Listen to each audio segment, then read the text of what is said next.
मी म्हणत होते ना की भीमला काहीच होणार नाही. दवाखान्यातून सोडलाय भीमला. वाह, रमा आणि भीम आता येतच असतील. भीम आला ना तर हा हार घालून स्वागत करूया आपण सगळे. चांगली गोष्ट आहे. मला एक गोष्ट समजत नाही की डलिया आजी, तू भीमाला सारखं सारखं हार घालण्यासाठी व्याकुळ का असतेस? अरे कारण ही जबरदस्ती भीमाला वेगळं दाखवण्याचा प्रयत्न करते. चाळीत ही एकटीच आहे की जी नेहमी भीमाचं स्वागत करायला प्रसन्नता दाखवते. हीच का? म्या बी आहे. म्या बी भीमचं स्वागत करेन. आणि हितेश भाऊ, डलिया आजी प्रत्येक गोष्टीला हार हातात घेऊन यासाठी उभं राहते कारण की आपल्या पूर्ण चाळीत फक्त भीमरावच असा एक नायक आहे जो आमच्या बाजूने उभा राहतो. अरे काय नायक आहे? हं? कसला नायक आहे आणि कुठला नायक आहे? अरे असा कोणता त्याने बाण मारला तुम्ही त्याला खोटं खोटंच आपला नायक मानून बसला आहात? हं? हा,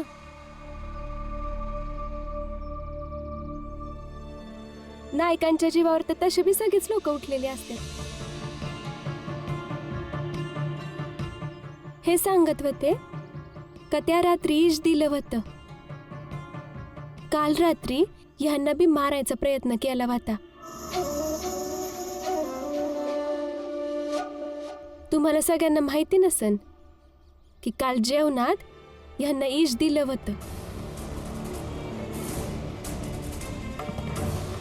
अरे कोणी विष दिलं? चौकशी करायला पाहिजे. अरे आपल्या चाळीचे आणि त्यांच्या चाळीचे लोक होते तिथे. जर कसून चौकशी केली ना तर कळेल आपल्याला. हा, रमाचं दुकान जाळणारा ह्याच चाळीचा होता ना? अरे काय पुरावा आहे? या चाळीतल्या कोणीतरी रामाच्या दुकानाला आग लावली. आणि ह्याच चाळीचे तुम्हीही आहात जे त्या दिवशी नरोत्तम जोशीला ही बातमी द्यायला जात होता की आमच्या चाळीत क्रांतिकारी आलाय. मग ह्या हिशोबाने मला विष देणाराही याच चाळीचा असायला पाहिजे. हे बा भीम, तू मला आरोपी म्हणत आहेस? भीमराव, तू जास्त बोलतोयस. विना कोणत्या पुराव्याशिवाय आरोप करणं चुकीचं आहे. पण मी तर कोणाचंच नाव नाही घेतलंय.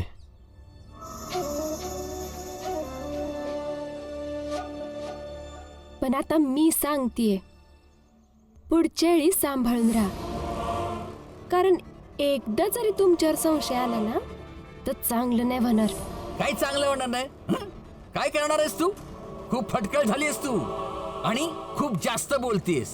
बाई आहेस, बाई सारखं राहा तर चांगलं होईल. बस. जेव्हा एक पुरुष बाईसमोर जिंकू शकत नाही तेव्हा तो तिला जातीच्या नावावर कमी लेखत असतो. आणि आश्चर्याची गोष्ट ही आहे की आपण सगळे पहिल्यापासून जातीच्या नावाखाली भरडले जातो. तरीही एक पुरुष एका बाईला जातीच्या नावाखाली लहान कसं काय म्हणू शकतो? आणि एक गोष्ट मी तुम्हाला शेवटची सांगतोय, यापुढे कधीही माझ्या समोर रमाचा अपमान करायची हिम्मत नाही करायची.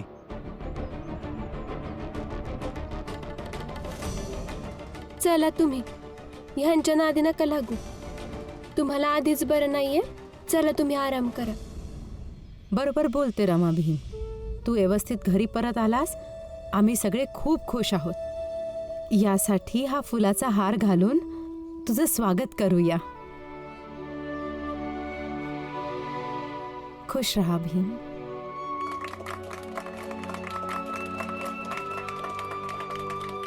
खूप खूप धन्यवाद.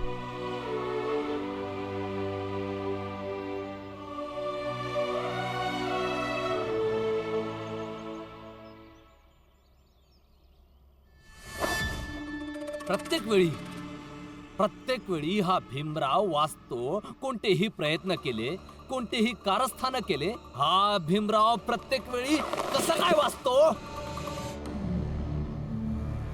नरोत्तमजी परीक्षेला येणार नाही आहेत का? काय आज परीक्षा आहे? हो. बघा, या भीमरावामुळे माझ्या डोक्यातूनच निघून गेलं की आज परीक्षा आहे. मी ना काही अभ्यास करू शकलो ना काही काय काय हेच होत असत.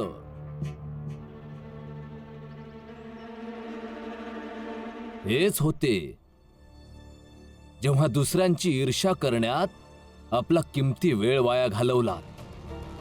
त्यांना कळतच नाही की त्याच ईर्ष्याच्या अग्नीत कधी ते स्वतः जळून खाक होतात. बोललास निघ, एकतर माझं डोकं फिरलंय, तर तू जा.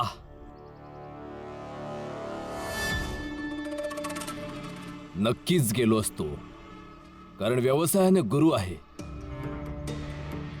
असतो मा सद्गमय, तमसो मा ज्योतिर्गमय. यामुळे जेव्हा कोणाला अंधारात भटकताना बघतो तेव्हा मला राहावत नाही आणि मग त्याला योग्य मार्ग दाखवायला येत असतो. दाखवला मार्ग, आता एक मार्ग मी दाखवतो. हा, सरळ निघ इथून लवकर, नाही तर धक्के मारून बाहेर काढीन. निघ.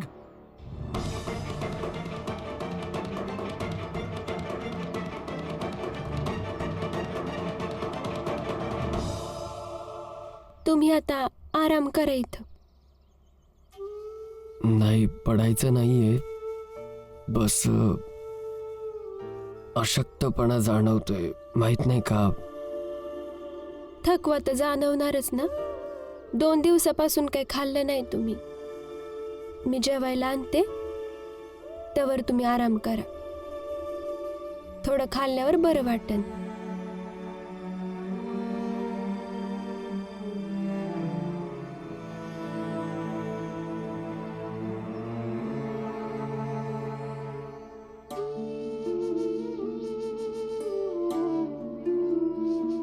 रमा, मी भीमला जेवण भरवते. ठीक आहे आत्या, त्यावर मी औषध घेऊन येते.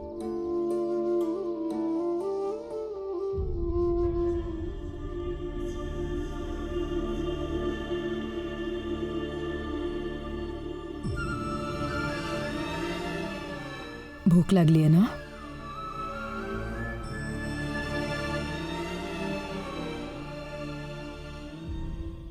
घे, खा.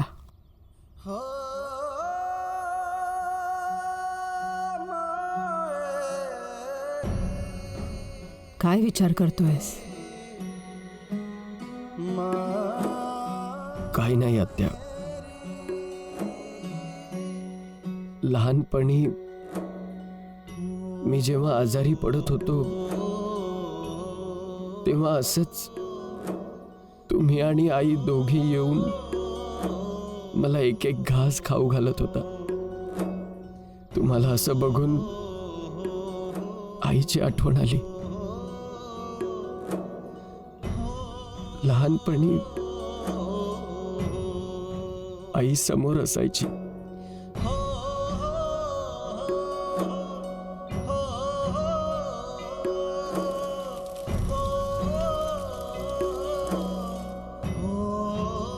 भीमा, मी आई आहे तुझी. जी जळाली ती आजारी बाई होती. तिला मरायचं होतं ती मेली. तिला सोडून जायचं होतं ती सोडून गेली. पण आता जी तुझ्या समोर उभी आहे ना, ती तुझी आई आहे. भ्रम असायचा तो, पण छान वाटायचं मला. आता तर आई आता कुठे दिसतच नाहीये.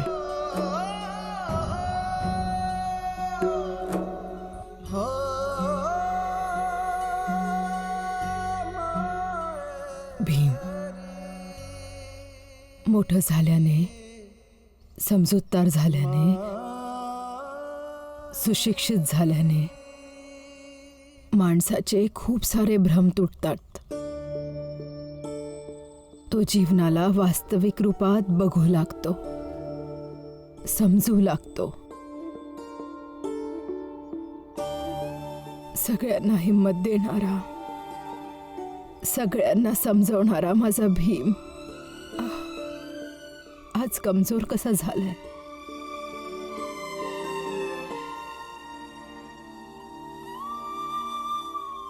चल, खाऊन घे.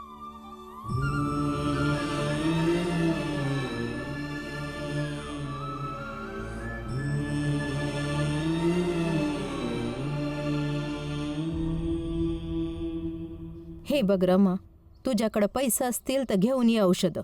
घरात ठेवलेले पैसे तर मी कोणत्याही परिस्थितीत देणार नाही. जिजाबाई,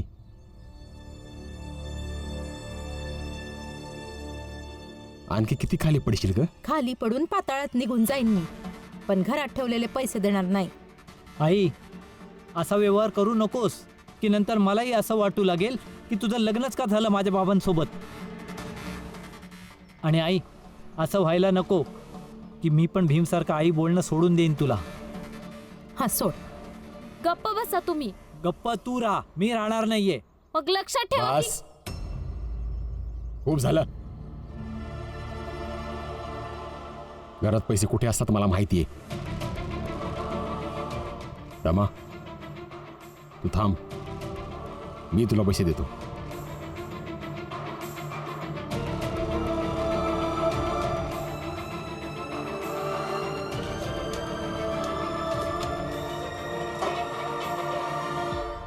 सापडले? माहित होतं मला.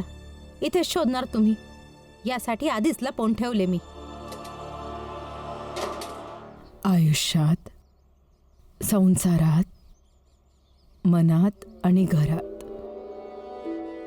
असे चढ उतार येतच राहतील, पण या सगळ्यांशी लढून जगणं हेच आयुष्य आहे.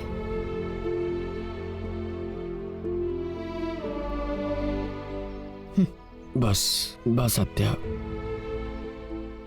ठीक आहे, आता तू आराम कर. रमा औषध घेऊन येईलच.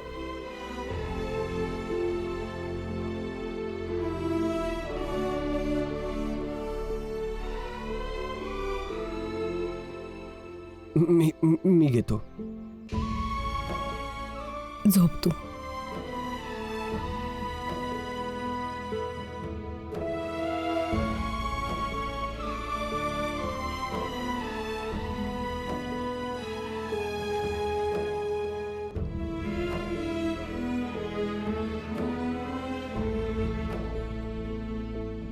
तुम्ही तुम्ही तुम्ही पैशांना हात नाही जिजाबाई, लांब लावायचा. जा. लांब जा इथून.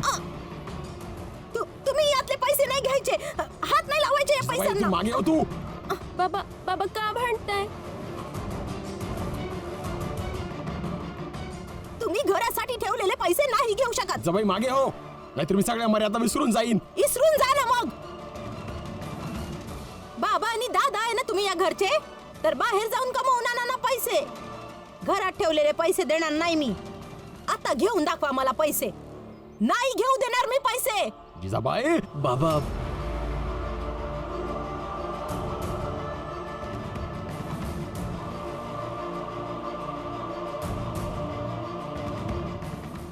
नकोय मला औषध वगैरे. कदाचित मी औषध खाल्ल्याने बरा होईल, पण घरात अशा पद्धतीने भांडण करून औषधे आलीत तर त्याचा असाही काही फायदा होणार नाहीये.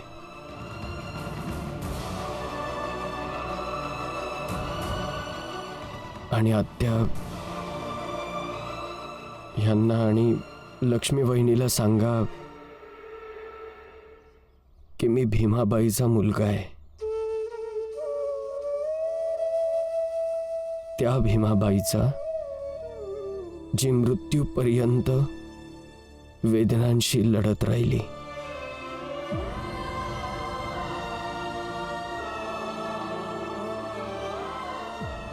मी हे 2-4 दिवस हे दुःख सहन करू शकतो, मरणार नाही. सहन करेन थोडं. आनंददादा,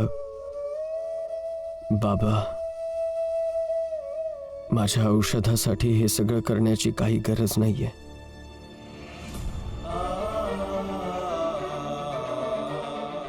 नको आहेत मला औषधं. रमा, आत चल.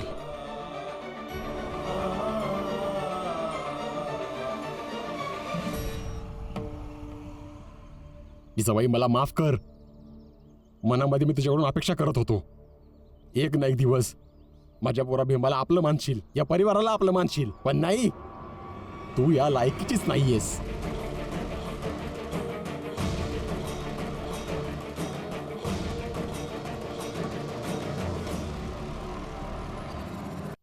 मी जाऊन येते.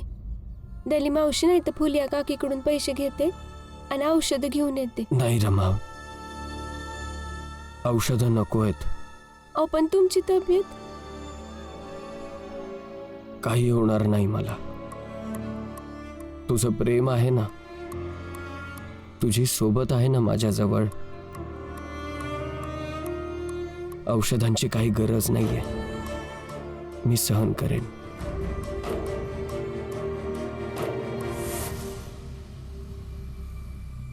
दादा, ताई आणि भाऊजी खूप त्रासात आहेत. तू बरोबर बोलतेस. चल, आपल्या दोघांना काही काम करून थोडे पैसे कमवूया आणि संध्याकाळी भाऊजींचं औषध आणूया. ठीक आहे, तुम्ही आराम करा. मला कामावर बी जायचंय. गोष्ट माझ्या तब्येतीची होती म्हणून बिना औषधाचं राहिलोय. पण उद्या तुझी तब्येत खराब झाली आणि पैसे नसेल तर नाही, मीही काही ना काही काम करेन. म्हणजे कोणत्याही विपरीत परिस्थितीत माझ्या घरच्यांच्या भांडणात तुझे हाल नकोत.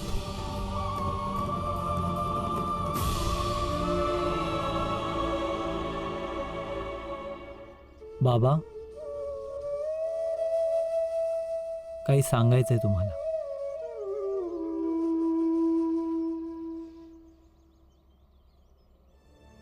लक्ष्मी दररोज धमकी देते मला.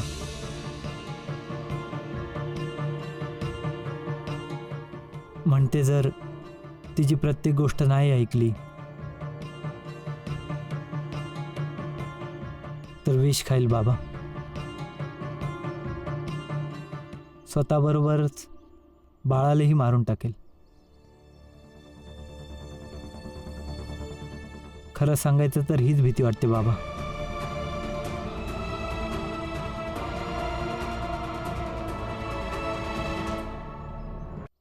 आनंद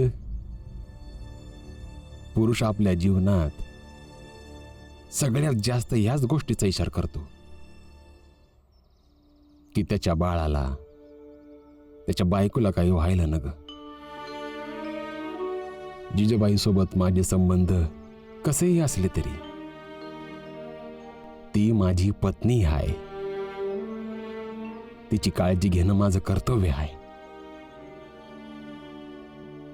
इतक्या वर्षात सोबत राहिल्यामुळं तिचीही काळजी करायला लागलोय मी. पण जेव्हा ती स्वतःला नुकसान पोचवायची धमकी देते. आज तुम्ही बी ऐकून घ्या. मी जे पण बोलल तुम्हाला समद करावं लागल. जे जसं चालत आलंय ते तसंच चालत राहील जोपर्यंत मी जीती आहे तोपर्यंत.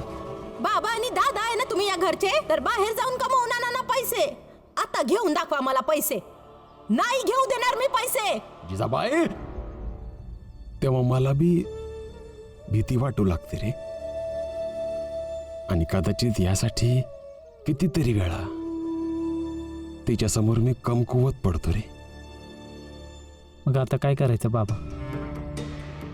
भीम, रमा आणि ती लहान लहान मुलं देखील आहेत, त्या सगळ्यांचं काय होईल?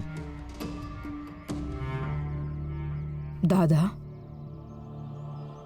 मला वाटतं की आपण आता निर्णय घेतला पाहिजे. रमा आजपासून कामावर जाणार आहे. आपण त्यांना प्रोत्साहन द्यायला हवं. रमा आणि भीम दोघांपैकी एकाला आयुष्यभर काम करावं लागल, कारण ते कधी औषधांसाठी लाचार होणार नाहीत.